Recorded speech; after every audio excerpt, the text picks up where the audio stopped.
5% थी। और अगर इसी रफ्तार से हम बढ़ते रहे, मुखी जी स्वागत है आपका, इसी रफ्तार से अगर हम बढ़ते रहे तो आने वाले 25 बरस के अंदर जब हमारे आज़ादी के 100 साल पूरे हो जाएंगे तो हम एक विकसित देश के तौर के ऊपर कहलाने लायक हो जाएंगे।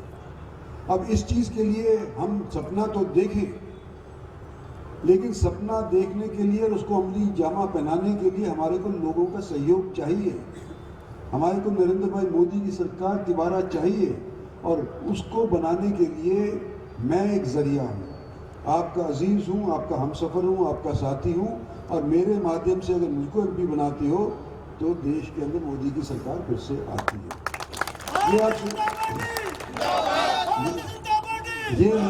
ये निवेदन करने के लिए मैं आया हूँ।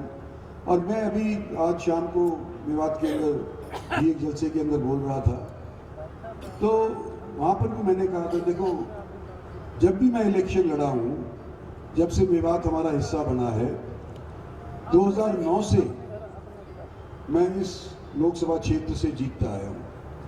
2009 के अंदर जब पहली बार मैं जीता था तो उस टाइम केवल 80,000 वोट से मैं जीता था।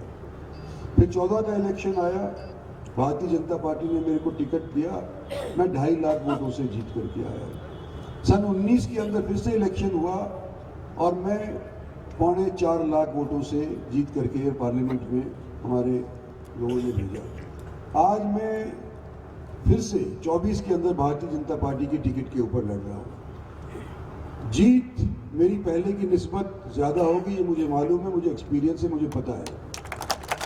3 हल्के 4 हल्के तो ऐसे हैं जहाँ पर कांग्रेस का कोई झंडा उठाने वाला नहीं होगा। बावल है, रेवाड़ी है, पटौदी है, बादशाहपुर का देहात का क्षेत्र है, यहाँ पर तो कांग्रेस पार्टी का कोई संगठन ही नहीं है। और जहाँ कांग्रेस पार्टी कहती है कि हम परिवर्तन करेंगे, वहाँ पर भारतीय जनता पार्टी का संगठन पिछले दिनों में बहुत ज़्यादा मजबूत हो चुका है, यानी कि गुड़गांव के अंदर और बादशाहपुर के अंदर और सोना के अंदर। तो मैं आज आपसे यूँ कहना चाहता हूँ कि भाई हम और आप मिलकर के आने वाले समय के अंदर 5 साल के अंदर डेवलपमेंट और कराएंगे। हरियाणा सरकार के अंदर भी करवाएंगे, केंद्र सरकार के अंदर भी करवाएंगे, लेकिन इसके लिए मुझे आप लोगों का आशीर्वाद चाहिए। बिना जात पात के 36 बिरादरी से वोट मांग रहा हूँ, बिना मज़हब के सभी मज़हबों से वोट मांग रहा हूँ, बुजुर्गों से मांग रहा हूँ, नौजवानों से मांग रहा हूँ। और जो नौजवान खास तौर पे मेरी बात सुन रहे हैं, उनसे मेरा एक निवेदन है कि जब आप मेरी उम्र के हो जाओगे, जब आप याद करोगे कि जब हमने पहला वोट अपना डाला था, जो 18 साल से 23 साल की उम्र वाले बच्चे हैं, वो पहली बार अपना वोट डालेंगे। जो पहला हमने वोट डाला था, हमने देश के निर्माण के वास्ते ये वोट डाला था, इधर उधर हमने भटक करके अपना वोट खराब नहीं किया था। तो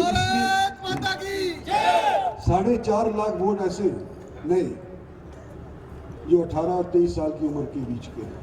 तो इन लोगों से भी ये निवेदन है कि अपना वोट तो डालोगे ही, लेकिन मेरे जैसे जो वृद्ध हो गए हैं उनका भी वोट डलवाओगे। कृपा करके ये बीड़ा आप लोगों ने उठाना है।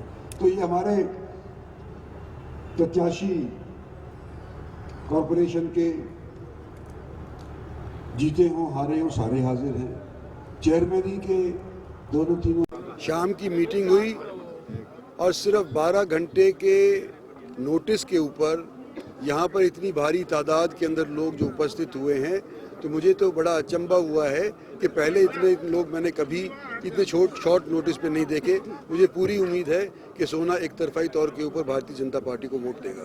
देखो, नूह के अंदर भी हमने समर्थन की उम्मीद करी है और लोगों से कहा भी है कि भाई हम इलेक्शन लड़ते आए हैं, हमारा संबंध नूह से और ख़ास तौर पे अल्पसंख्यकों से राजनीतिक तौर के ऊपर तो सिर्फ 2009 से है, लेकिन सोशल तौर के ऊपर हमारा सैकड़ों साल से है।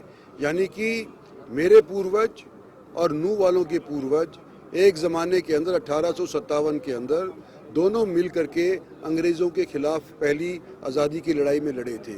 तो उस तौर पे मैंने लोगों को आह्वान किया है कि जब हम उस टाइम इकट्ठे हो सकते थे, तो क्यों नहीं इस बार देश को जब हम विकसित बनाना चाहते हैं तो इकट्ठे होकर के देश को विकसित की बनाने की मुहिम छेड़े, तो मैं समझता हूँ कुछ उनके दिलों के अंदर बात इसका असर हुआ होगा। ये मांगे हम उनके ऊपर अभी ऐलान नहीं कर सकते क्योंकि आचार संहिता लगी हुई है, लेकिन मांगे जायज़ हैं और जो खामियां हमारे कई चीज़ों के अंदर नज़र आई हैं जैसे कि प्रॉपर्टी आईडी वगैरह, वो भी बात दुरुस्त है। इसके बारे में हम इलेक्शन के बाद कुछ ना कुछ सोचेंगे।